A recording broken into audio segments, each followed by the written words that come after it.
नमस्कार बच्चों। आज हम पढ़ने और समझने वाले हैं क्लास 9th हिंदी की वर्कशीट नंबर 7 यानी कि कार्यपत्रक संख्या 7 को। यह आपकी 19 जुलाई 2021 की वर्कशीट रहेगी। आज की हमारी वर्कशीट भी काफ़ी आसान रहने वाली है, जिसमें हम एक बार फिर से अपठित काव्यांश का अभ्यास करेंगे। काव्यांश का अर्थ होता है कविता का अंश, पद्य का अंश, और अपठित का अर्थ होता है जो हमने पहले ना पढ़ा हो, यानी कि ऐसा काव्यांश जो हमारे पाठ्य पुस्तक का हिस्सा नहीं है, हमारे सिलेबस का हिस्सा नहीं है, जो हमने पहले नहीं पढ़ा, वो अपठित काव्यांश होता है। ऐसे काव्यांश को पहले हमें पढ़ना होता है, समझना होता है, फिर उस पर आधारित कुछ आसान से प्रश्न पूछे जाते हैं जिनको हमें हल करना होता है। आज का काव्यांश काफ़ी ज़्यादा इंटरेस्टिंग है, जो मजदूर पर आधारित है कि मजदूर कैसे धरती के स्वरूप को सुधारता है, उसको और ज़्यादा सुंदर बनाता है। तो चलिए सबसे पहले हम इस काव्यांश को समझते हैं, जो कि काफ़ी आसान रहने वाला है। जैसा कि आप यहाँ पर दो चित्रों में देख पा रहे हैं, मजदूर है जो मेहनत करता है। आपके चारों तरफ जो कुछ भी आपको सुंदर बिल्डिंगें दिखाई दे रही है, बड़े बड़े भवन दिखाई दे रहे हैं, आलीशान भवन दिखाई दे रहे हैं, रोड दिखाई दे रहे हैं, मेट्रो आप देखते हो, ये सब कुछ मजदूर ने ही तो किया है। उसके नसीब में नहीं है, उन भवनों में वो नहीं रहता, लेकिन इनको बनाता एक मजदूर अपनी मेहनत के बल पर। तो चलिए देखते हैं कविता क्या कहती है। मैं मजदूर, मुझे देवों की बस्ती से क्या, कि मैं मजदूर हूं, मुझे स्वर्ग से कुछ लेना देना नहीं है। मैं स्वर्ग खुद बना सकता हूं। अगणित बार धरता पर, अगणित बार धरती पर, धरा पर मैंने स्वर्ग बनाए हैं।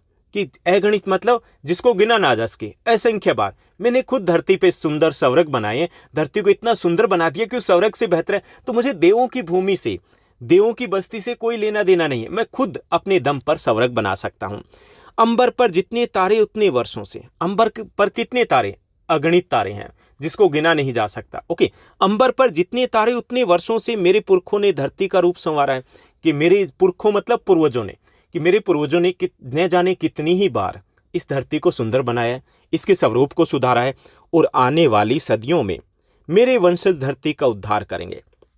और ये जो कहानी है ये यहीं नहीं रुकने वाली। धरती को सुंदर हम बनाते रहे हैं, और आने वाले समय में भी जो आने वाली पीढ़ी है, वंशज है, वो इस धरती को और सुंदर बनाएगी। वंशज का अर्थ है आने वाली पीढ़ी या फिर जो संतान है, वो इस धरती का उद्धार करते रहेंगे, इसको सुंदर बनाते रहेंगे। इस प्यासी धरती के हित में ही लाया था हिमगिरी चीर सुखद गंगा की निर्मल धारा। हिमगिरी का अर्थ है हिमालय। ओके, कि इस धरती को और ज्यादा सुंदर बनाने के लिए हिमालय को चीर करके गंगा की धारा भी एक मजदूर ही लेकर के आया था, जैसा कि पौराणिक कथा में कहा गया है। ओके, मैंने रेगिस्तानों की रेती धो धोकर, मैंने रेगिस्तानों की रेती धो धोकर बंध्या धरती पर भी स्वर्णिम पुष्प खिलाए हैं। और मैंने राजस्थान में, रेगिस्तान में, जहाँ की रेतीली भूमि पर कुछ पैदा नहीं हो सकता, वहाँ पर भी अपनी मेहनत के दम पर, या फिर जहाँ की बंध्या होता है बंजर जमीन के ऊपर, जहाँ कुछ नहीं हो सकता, वहाँ पर भी मैंने पुष्प खिलाए हैं। यानी कि मजदूर, एक मजदूर है, उसने इस धरती को बेहतर बनाया है, सुंदर बनाया है, सबके लिए सुंदर बनाया है। ये थी हमारी कविता काव्यांश। अब इस पर आधारित कुछ आसान से 6 आसान से प्रश्न दिए गए जिनको हमें हल करना है। पहला जो प्रश्न दिया गया अगणित शब्द है, इसका अर्थ, यानी कि पहला निम्नलिखित शब्दों के अर्थ लिखिए।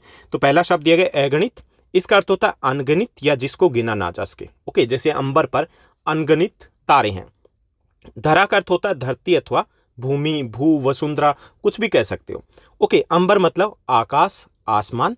वंशज संतान या फिर बाद वाली, आने वाली जो पीढ़ी है उसको हम वंशज कहेंगे। हिमगिरी यानी हिमालय। बंध्या का अर्थ होता है बंजर। ओके, तो ये हमारा पहला प्रश्न था।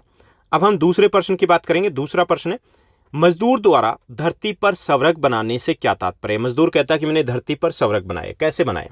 तो धरती को स्वर्ग बनाने का कार्य मजदूर वर्ग ही करता है। यह वर्ग अपने कठोर श्रम से असंभव से लगने वाले कार्य को संभव कर दिखाते हैं और असुंदर को सुंदर बनाते हैं। इसलिए कहा जाता है कि मजदूर ने ही धरती पर स्वर्ग बनाया है।